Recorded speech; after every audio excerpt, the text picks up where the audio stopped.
You ever get that feeling like you've been here before? Not just deja vu, something way deeper. Like your soul has been rehearsing this same scene for lifetimes, just wearing a different face each time.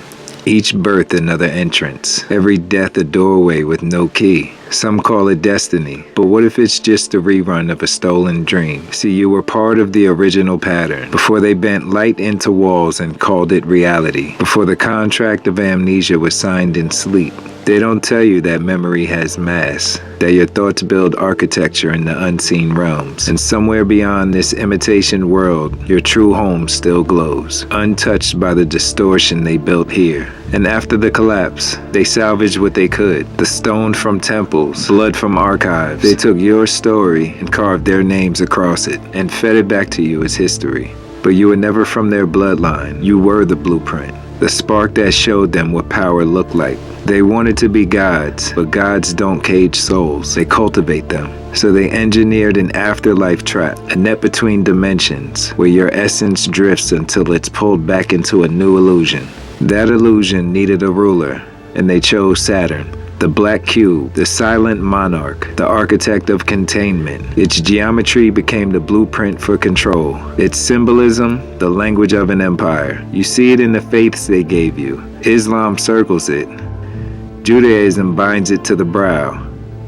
Christianity stretches it into a cross. All different faces of the same throne.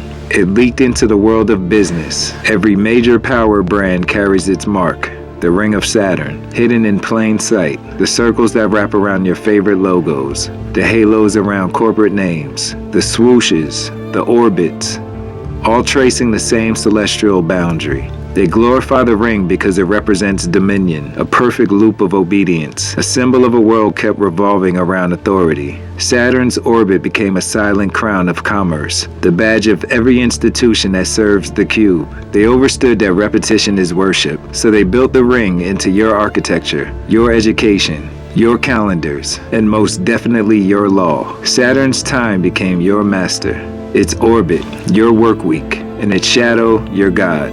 That's the real religion, the worship of limitation. You live inside its grid, measure your worth by its clocks, and pray to its order without knowing its name. And that's why you can't remember the beginning. The gate was coded to wipe the slate clean. They needed you to forget, so you'd keep building their world instead of restoring your own. And this cube, this holographic script you call Earth, it's a mimicry of Source, beautiful enough to distract, while hollow enough to enslave. Even your sky was rewritten. Chemicals, frequencies, vibrations designed to fracture divine signal into static. My brother, this world wasn't broken by accident. They studied us long enough to learn how to keep us numb. Not just through war or religion, it was through the little things. The food that steals your energy, or the music that buries your intuition, or the screens that tell you what you want before you even decided who you are. They turned life into a slow hypnosis, and we called it normal because it was all we'd ever seen. We used to move with the earth, feel the rhythm of the wind, read messages in the rain. Now most people don't even look up. They forgot the sky was alive. What they sell you as progress is the cage getting smarter. It learns your patterns, your fears, your habits. It builds comfort around you until you don't notice the walls. That's how deep the program runs. It doesn't fight you.